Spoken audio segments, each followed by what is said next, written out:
সম্মানিত হাতীবান্ধা পাটগ্রাম উপজেলাবাসী, আজকে আমরা হাটের দিন আমাদের সর্বপ্রথম যে ব্যানার ফেস্টুন নামানোর নির্দেশনা দেওয়া হয়েছে বাংলাদেশ নির্বাচন কমিশন থেকে, সেটা আমরা এখান থেকে যাত্রা শুরু করেছি। আমাদের ব্যানার ফেস্টুনগুলো আমরা নামানো শুরু করেছি। পাশাপাশি আজকে হাটে মানুষের সাথে দেখা সাক্ষাৎ করার জন্য আসছি, তাদের সাথে কথা বলতেছি। হঠাৎ করে আমাদের এই ভাইকে দেখতে পেলাম এখানে।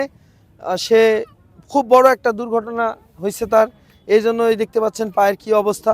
অনেক কষ্ট করে উনি এখানে এই যে পান বেচে, দেখতে পাচ্ছেন এখানে এই হাটে পান বেচে কোনো রকম হচ্ছে এই মানুষটা চলায়। তো এরকম অনেক মানুষ আছে যারা অসহায় দরিদ্র, অনেক মানুষ আছেন যারা রোগে কাতর হয়ে বিছানায় কাতরাচ্ছেন।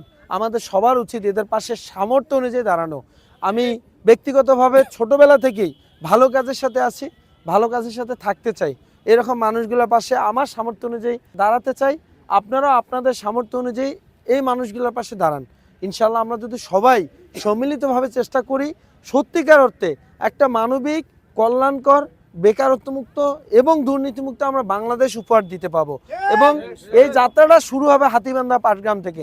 আমি চাই আমার এই আসনে লালমনিরহাট 1 হাতীবান্ধা পাটগ্রাম, এই আসনের প্রতিটা মানুষের পাশে দাঁড়াতে যতটুকু পাওয়া যায়, যতটুকু করা যায় আমার অবস্থান থেকে আমি চেষ্টা করে যাব ইনশাল্লাহ।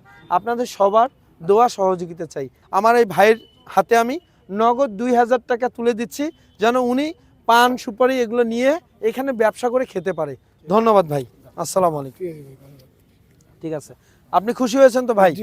জি, আমার সামর্থ্য অনুযায়ী আমি পাশে থাকার চেষ্টা করি। জি, আপনিও দোয়া করবেন আমার জন্য। ঠিক আছে ইনশাআল্লাহ ভাই। ঠিক আছে ঠিক আছে।